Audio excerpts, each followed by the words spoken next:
What you're looking at is my most recent body of work, Recolecciones, Recollections. 4 large altar pieces, each one inspired by a season and by extension, a stage in life.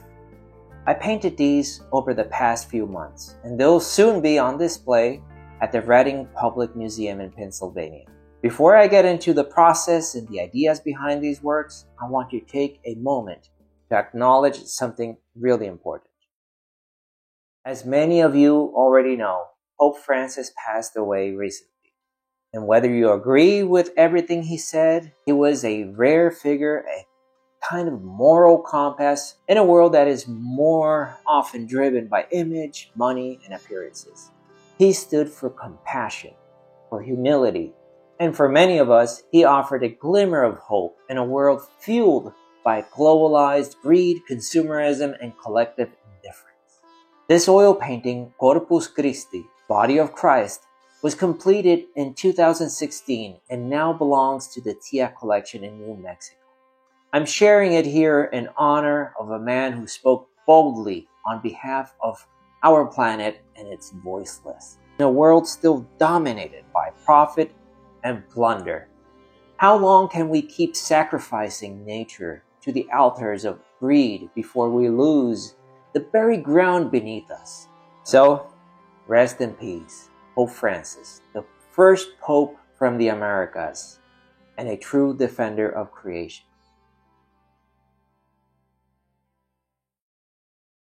Alright, with that said, let's talk about painting. These 4 pieces altogether are, in other words, a summation of all these years painting these subjects, the complex ones and the simpler ones. This whole thing started as a nostalgia trip and a deep personal reflection. I wanted to do something that felt like coming full circle. I miss the old way I used to paint back in Puerto Rico in the 90s and early 2000s. No algorithm, no social media marketing, news doom scrolling, or digital content creation. Just painting for painting's sake, pre-internet time. So I thought, let's go back to basics. That spirit is what gave birth to La Isla Lenormand. 36 small oil paintings on 11 by 7 inch panels. After years thinking about it and considering different ideas for it, all of a sudden, it came to me early this year. When I was finally ready to take the brushes, it took me about an intensive month and a half to complete. To be fair, it was like 10 to 12 hours a day. Like straight on there. This is not because I was rushing, but because I finally tuned into something old and true, something I had lost after Hurricane Maria hit in 2017 the island and destroyed my studio, and most of my past work with it gone in an instant. With this, there was no need for filters, no special tricks, no AI, no sophisticated thesis statement, no BS, straight from the heart. And you know what? It felt damn good.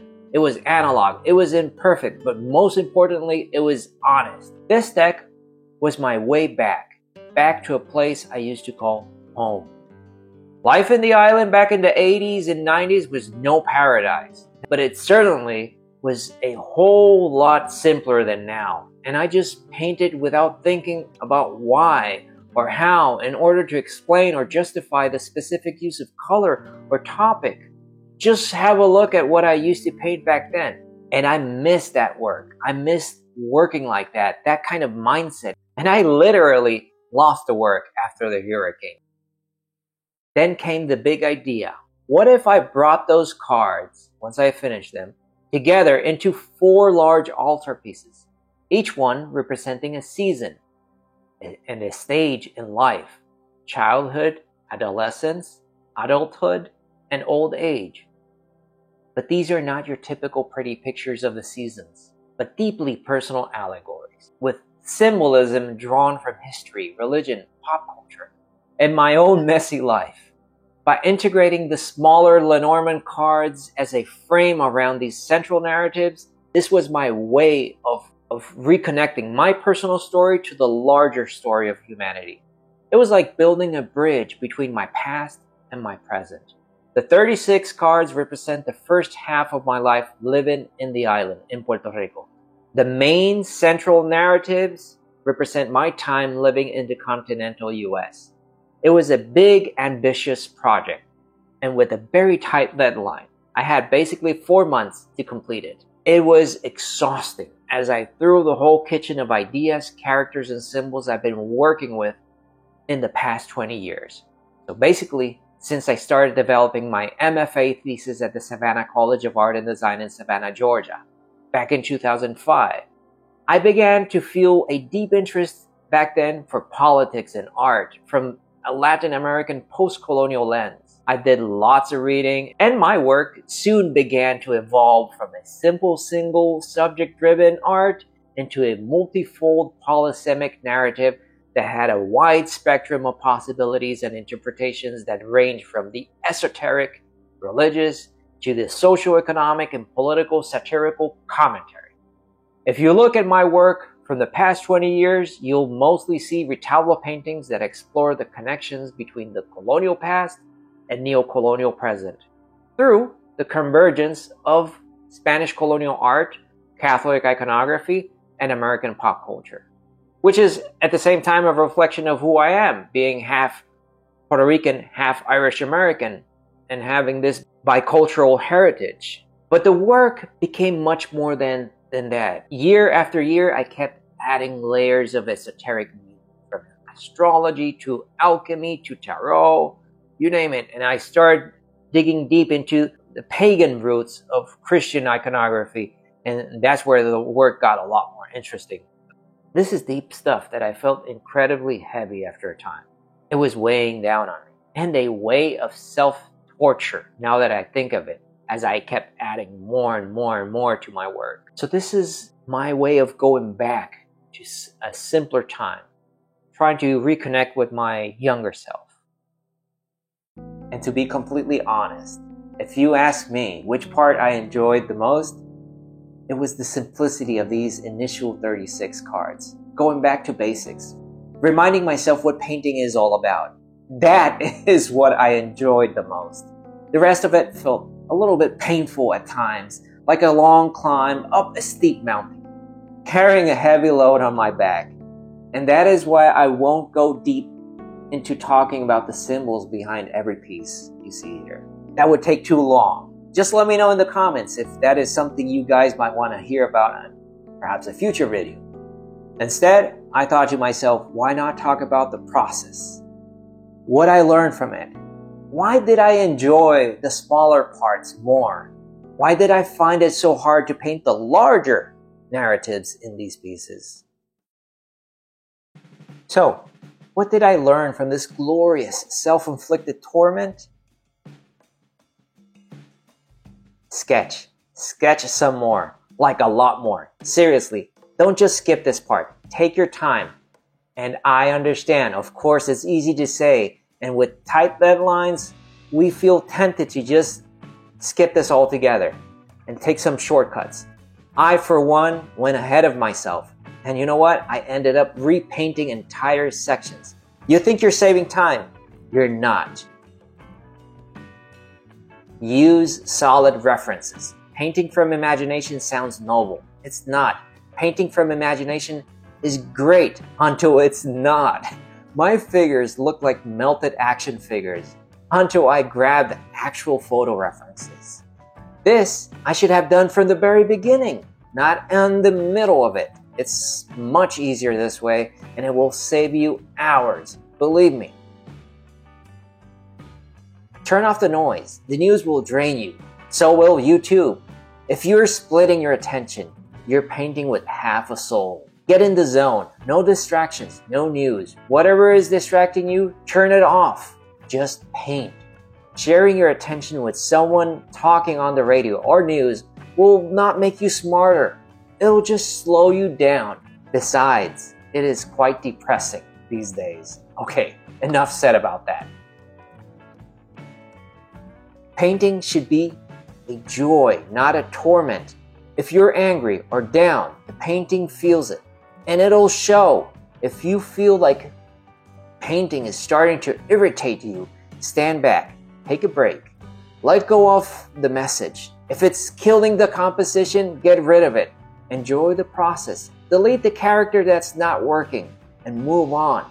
Painting shouldn't feel forced. Sometimes we just want to pack everything into a painting and we forget the importance of simplicity. It should simply flow. It's art, not sacred scripture. Screw the market. Ignore the gallery ghost in your head whispering, "This sells. That doesn't." Do what feels right, not what others want to see. And I get it. I understand. Sometimes you have to negotiate and arrive at a middle ground, especially when you're working with a commission or a project that people are expecting a finished product in a very specific way. That's okay. But never let this voice dictate everything you do, or you'll wander soulless, doomed with dreadful boredom, repeating yourself endlessly. Paint what keeps you up at night. Paint what haunts you, not what flatters someone's living room wall. Know your archetypes. This one is extremely important. It can mean the difference between a great work of art and a piece. That's why it's so important to cultivate an archetypal eye. If you're painting the moon, for example, that is an archetype. Live in it. Don't fake the vibe. Paint what resonates with you now. If you're not feeling the sun archetype, don't fake it. You'll end up with a Hallmark card. This is really all about knowing yourself in the end. Don't overload. I had this horror bakwi moment and painted like I was hoarding books. Horror bakwi, for those who don't know, is the fear of empty spaces. And believe me, it's real. Let things breathe. I've noticed my paintings are packed with too much stuff. I know that. I realize that. See what's redundant. Get rid of it. Keep only what's essential to the story. Paintings need to breathe. Plan your strategy. Take similar tasks at once. Paint all the skies one day. Let's say you're taking on, like I had, 4 paintings. All the rocks next. Don't reinvent the wheel daily. Strategize. Mix once, not 4 times. My plan, for example, was simple. Number 1, start with an earth color ground or background. Number 2, draw the composition with large geometrical negative and positive spaces in mind rather than details. Number 3, add in lights and shades while defining larger pictures in grays and neutral values. Number 4, add colors little by little and then details at the very end. Study the masters. Look at great art like Rubens, Zurbarán, Velázquez, El Greco. Great art doesn't come from a vacuum. It comes from memory, myth, and a love for what's truly beautiful. If you want to do good art, immerse yourself in greatness. Look at books, museums, old photographs, or better yet, nature. Hey, why not go on a trip? Whatever inspires you to paint. You have to find that inner beauty in the things that you encounter every day. Think of it as the fuel for the creative soul. This is how we get pumped up for making a fresh new art. Streamline the boring stuff. Don't waste time making your own paint if it takes away from painting, unless you really enjoy the part of the process. I use Old Holland, Gamblin, Winsor Newton oils, Dynasty Black Gold script brushes, liquid, fine detail medium, linseed oil, and a plexiglass palette. I keep the process fairly simple and straightforward. Yes, I add club oil, a drop or two, to extend drying, and that way I can work for hours. And yes, I use Simple Leaf. Gold leaf is expensive, okay? Don't judge. I use it only selectively when really needed. Thinking of using AI for brainstorming, references, and critiques, not for generating art itself? Well, why not? Use tech wisely. I use AI, but for helping me see my own work with fresh eyes, not for making the art itself. Streamline the boring parts, yes, but don't surrender your soul. Don't let it take away the fun parts of the process. I simply love drawing and painting. Those I'll never give up. There you have it. 4 seasons, 4 age cycles, and those are just the formal lessons learned from painting these. Let me know in the comments if you still want me to be doing tarot readings, or should I just keep painting until I disappear like a medieval scribe in a monastery.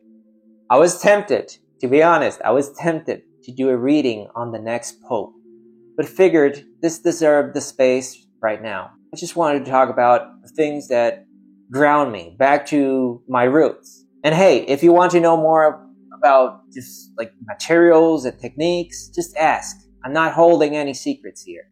So, like I always say, may the gods, angels, muses, whatever you want to call these timeless cosmic archetypes be your guides and inspiration.